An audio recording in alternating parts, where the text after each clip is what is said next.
how do you create a sense of home in our second home, the place where we spend the second most amount of time in our life? When you look and are describing home, what kind of words do you use? And are there words that center around people and relationships? Are there words that center around place? Is it when something is really emotional or something is dramatic, or there's a part where it can be cleaned up and put a process around it? So even looking at people's perspective at home might ground a team in understanding where the team feels most safe and where the team can be most pushed, and how to press pause, but then launch from that point. So oftentimes when we share our experiences and you really take the time to ask, they're not going to just give you and then everything was easy and then we were fine. Because we never know how others are going to respond when someone shares their story of growth.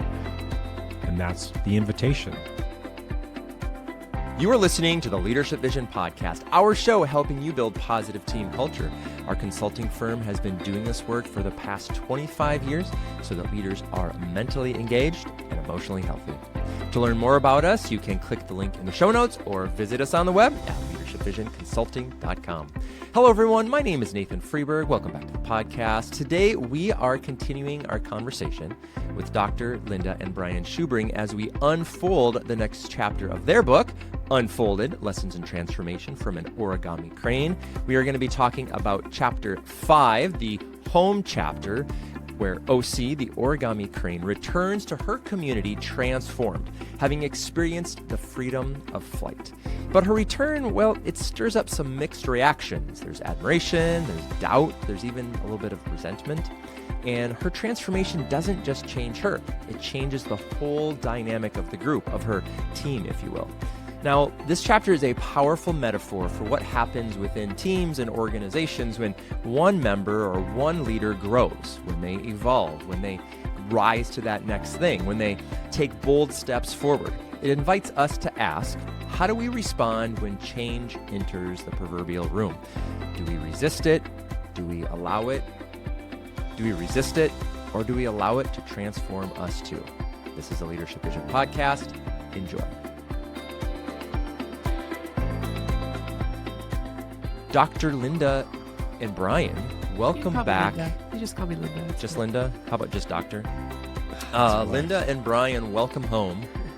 Welcome home to Minneapolis. Welcome home to the podcast studio.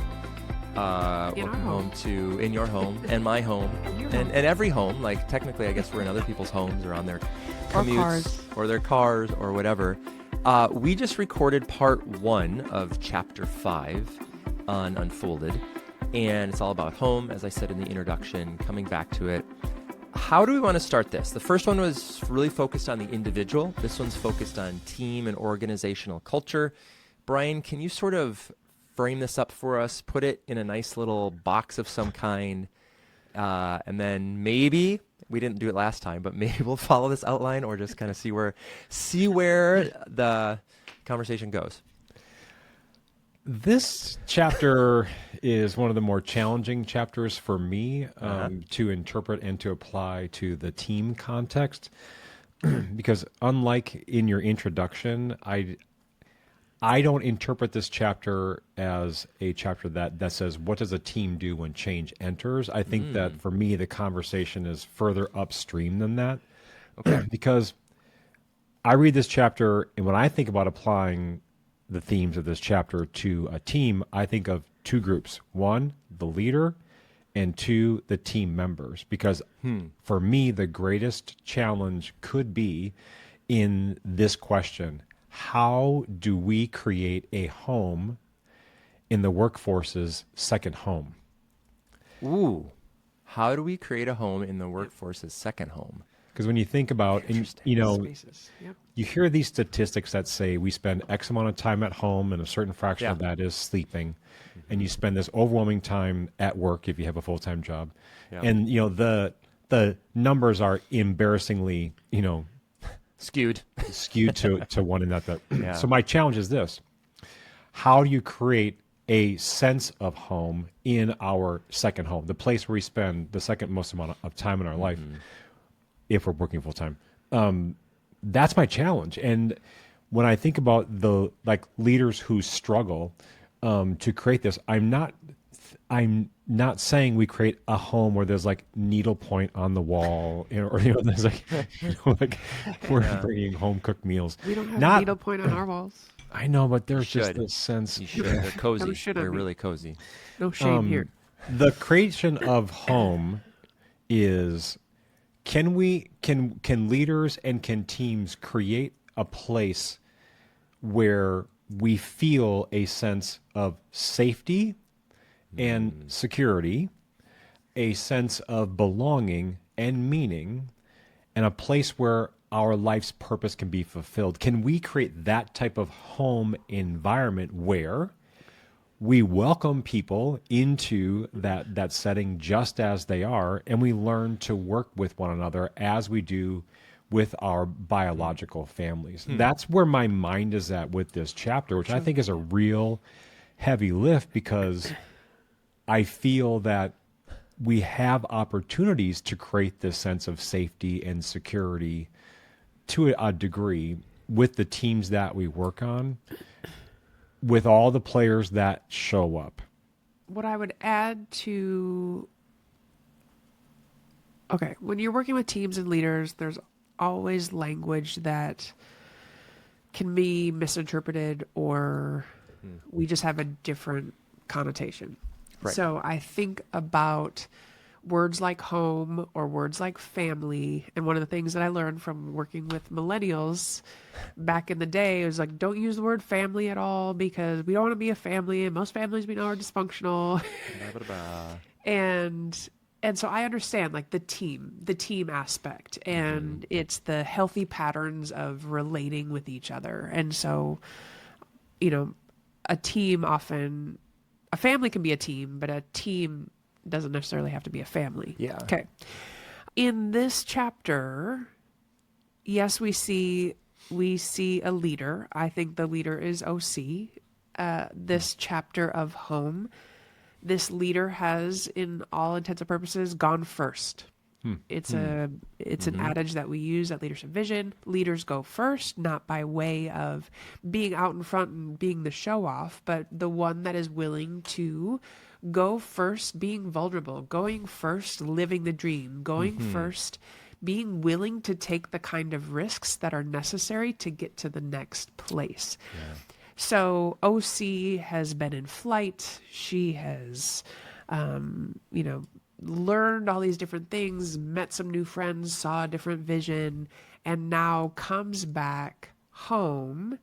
And I think part of OC's challenge is to give language to what she saw and what the experience was, so that as a collective, the team can understand and practice new ways of relating and working and pursuing the next dream together. Because that example that Linda just gave, it introduces a disruption into the team that then everybody has to respond to. Everybody will respond to, whether they want to or not. And that level of response can be everything from, somebody rising up in complete objection or refusal to believe what just happened, to others having an emotional experience, whether that's demonstrated or not, but just having an emotional reaction to what happened. And sometimes what leaders do is they introduce the disruption to get a reaction, and that reaction we don't know. And so this idea of how can we create a place, a home place, where these types of expressions of emotion or frustration or disbelief can happen, and then learn to work with that as the team progresses forward. Okay, as you're talking, I'm thinking, how do we reclaim the word home? How do we you didn't say that in our prep. No. That's really good. Well, because as you were talking, family. that's what, yes, right? Or team, or growth. I mean, all the words, right? Right. But especially with home. And so we don't want to go to work like, all right, everybody, we're going to be a home. I mean, people will run for the hills. No thanks. We actually work in our home. Yeah. Well, and right. So it's a little bit loaded anyway. Well, you were talking earlier about millennials or whatever, don't say a family. Yeah. Families are dysfunctional, blah, blah, blah. But I think there's something about that about a family, maybe not the really dysfunctional ones, but there is a safety. Part of that dysfunction, I think, comes from the safety of knowing that, well, not everybody's. I want to be careful here, but it's like if your kid comes home and just loses it, it means they're safe because they've been keeping it together all day at school. And they come home and they lose it, they feel safe around you. Could just be blood sugar, whatever. So a family isn't the end all be all, but there is a degree to which I think that metaphor, there is a lot of safety. There is a lot of, this is my, at least in a moderately not dysfunctional family, there is safety in my home. There is a place where I can go and I do feel loved and cared for and can be myself. And I wonder how leaders then work with a team that has an owl, that has a turtle, that has a rabbit, that has a fox, that has a YC. Each of those represent all these different team dynamics that have different, very different. I mean, in the earlier podcast, we went through all the examples of negativity and crying and exuberance and wisdom and all of that stuff. How would you, so maybe moving on from family, but how would you, I guess, advise leaders, or what do you do when you work with teams who have all these characters and you've got to make transformation and you've got to get them moving in the right direction? Well, the idea of home, it's like overarching with the family. And with home, you know who the people are. You know the relationships that are held within the home. You have a predictability on who's going to act a certain way. Yep. At home, this is a place where our needs are met. In our homes, we are able to freely express our emotions. And in our homes, we're able to find refuge. I think all of those components can play on a team where we understand the relationships, we understand where our needs are met, we understand where there's resources and where we can ask for help and where we can lead. So I think that there's something unique about this chapter that invites us to understand who's around us, how they show up, how that impacts us, and yet still create an environment where we can experiment and try new things, and we can play a little bit, we can help each other out. Like all those dynamics are almost this expectation to be included within a healthy team dynamic. Which in some ways is the reason why some of the, Nathan, in the previous podcast, we were talking about different resistance or the conflict that was happening as OC was returning home. I think that's also true as well. I think sometimes the homes can be the most critical places, where then you have to find your cozy nook in your house where you do feel safe or the most yourself. And I think the workplace has this unique opportunity to invite people to bring their best selves to the table. Yes.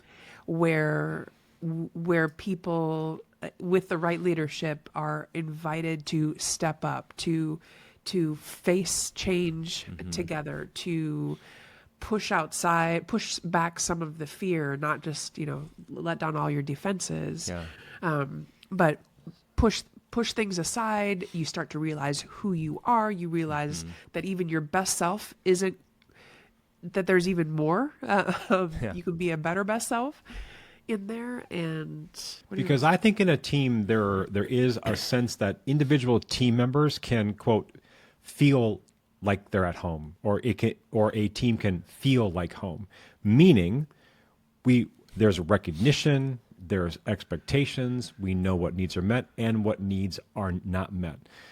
Because of my travels and just how I'm wired, and Nathan, you know this, Linda, you know this, there are many places in the world where I feel at home. Yeah. And part of why that happens is because I can name the specific emotions or thoughts or what the place has to offer that brings me life and brings me freedom and helps me express who I am. And what I've also realized is that even though I feel at home in these several different places around the world, those places are still not my home. And that connection is maybe an illustration of what I'm talking about with a team feeling like there's a home aspect to it. It doesn't meet all of our needs, but there is a sense of knowing and comfortability and at ease and freedom to be ourselves, that's really what I'm reaching for here. So I have a different perspective because I feel most at home with people. So even being over in Europe and being with friends that we have known and been in relationship with for 16, 17 years, to be with them and among them and in conversation where we in some ways pick up where we left off and then catch up with everything that happened in between and get to know each other in a new way, it starts to help me feel more at home in the world. It helps me feel more connected to the world. And so for me, home isn't a place. It isn't a physical, yes, it's an address. Yes, it is. It can be a place where things happen, but for me, it's around people. I promised myself I wouldn't say this, but home is where the heart is, guys. Okay. I think that's what you're saying, Linda. Thank you. I don't think she was saying that. Thank you. Well, no, Kind of. I mean, yeah, that's why I didn't want to say that because it's so cliche. But I think what I hear you saying, kind of true. it's kind of true, right? It's sort of like it's not a physical place; it's where these people are. And even as you were talking, I was just thinking about the different people in my life that are different degrees of work to hang out with. There's certain people you're like, oh, I can just show up, let my proverbial hair down, and just kind of not even think about it. There's other people I really got to rev myself up for. We're having dinner with some people tonight that are somewhere in between that. And do they listen to the podcast? Well, this will come out after dinner, Okay, so good. they'll Okay, have no excellent. idea. Okay. But they're lovely. They're lovely. But this idea of like, you know, Brian, you're saying earlier, you know, you spend a third of your life, you know, kind of sleeping and eating and a third of your life at home and a third of your life at work, you know, whatever. And so, you know, if you're spending as much time at home as you are at work, you should probably like it. You should probably feel comfortable. You should probably, if you're spending a third of your waking, or I guess a half of your waking life pretending to be something that you aren't, or having to kind of grip so tightly to this perspective of what, or this thing that you feel like other people expect you to be, this perception, that's just got to be exhausting, right? I mean, how do you... Being a human I is don't even. exhausting. Well, that's true too. I could go take a nap right now. But how do you coach people that way? How do you, you know, you work with a lot of executives, a lot of people that are, their job is to create a quote unquote home at work. How do you help them do that? Like, what is the magic formula to let people be who they are while also being a little bit better than who they are, you know? We can't tell you the magic. Not all the magic. Don't show me behind the curtain. Just like peel it back a little bit and then close it. When we're helping others understand this metaphor of home and how a team can have that feeling, even when leaders are challenged with how to create a more unique environment that reflects this idea of trust and safety, one of the things that we want to remind people of is that homes are located in neighborhoods. And that idea that a home is a subset, a smaller piece of a much larger neighborhood, may help someone understand that some of the expectations we have of our homes may not ever be met because of the neighborhood within which it's located. And sometimes we oversell or overreach, like my home can be because of whatever this dream that we have, but the neighborhood can't sustain that.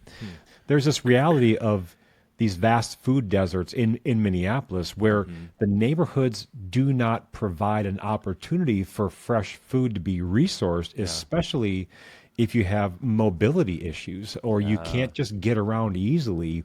So the expectation, unfortunately, can't be met by the neighborhood. That's a symbolic representation of what happens with someone in their career. They may have these home type expectations of the team that they're on, but the neighborhood, the company, or even the industry doesn't have the resources available to actually meet those needs. And oftentimes, no matter how hard someone tries, no matter how hard someone practices and plays and dreams and flies, they may be in a place where the neighborhood doesn't support, and then it's time to leave. Now, this is that place, Nathan, that you got that you were like hooked into earlier on in the book, where the gate. Ah, yes. The So proverbial gate between playgrounds, neighborhoods, wherever it yep. connects. And Yep. so I, invited you to skip over that Yes, come in back that to it, baby. podcast. Yeah. But that gate is there, and that gate is a representation of this moment where, and I'm sure we've all faced this in one way or another, that we may have outgrown our home. And I just wanted to give people permission that there is a way out. We can fly our way out, we can walk our way out, but there is that out. Imagine, those moments where you return to one of those places in your life that was one of these homes, and what your feeling was like when you got there. When Linda and I were talking earlier today about this podcast, I said to Linda, if I were to go to my childhood home, I think I would be overwhelmed with how small not only the home was, but how small the neighborhood was, and wonder, like, how did I get here? And even, returning to my grade school, like everything just seemed to be on this micro small level than what my mind had imagined. And yet there wasn't a lot of resources there, but it still was the place and the home where I went to school. And when we think about moments like that of returning to places and reminding ourselves of what our journey was like, my point is, we often outgrow these homes, which is perfectly okay and part of our journey in life to bring us to the next home that's going to support the dream and the practice and the trying and the flying. Because here's some things with me. I've never really appreciated and maybe it's how I'm wired, but my forever home, my forever car, my forever job. Nothing's forever. Unless, right? And I think if you really look at the stories of home, it's maybe the place where you were birthed, or the place that you then moved, and then the next place, and then the next place.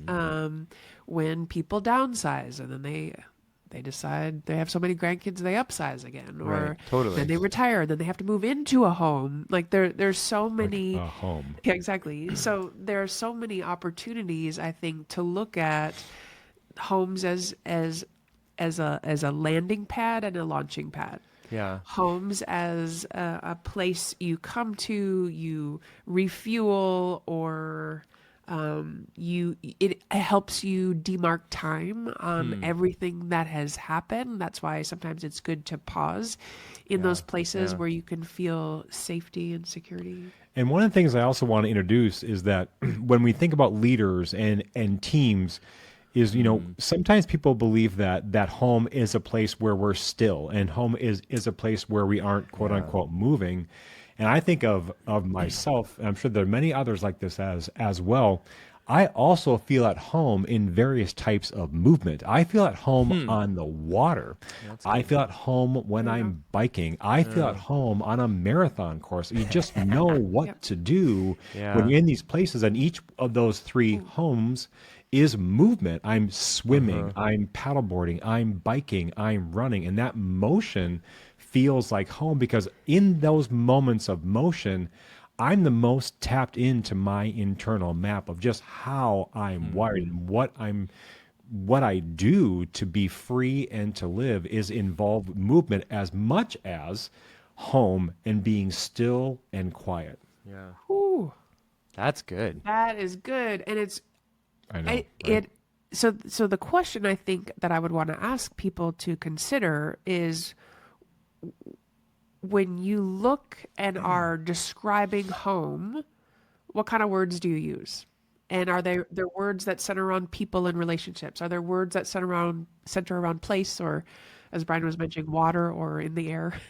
Is it when something is really emotional, or something is dramatic, or there's a part where it can be cleaned up and put a process around it? So even looking at people's perspective at home might ground a team in understanding where the team feels most safe and where the team can be most pushed, and how to press pause but then launch from that point. Home smells like a fire in the fireplace, chocolate chip cookies, and sourdough bread. Sourdough bread. I Maybe. made sourdough this morning. Maybe. It was really good. Ooh, delicious.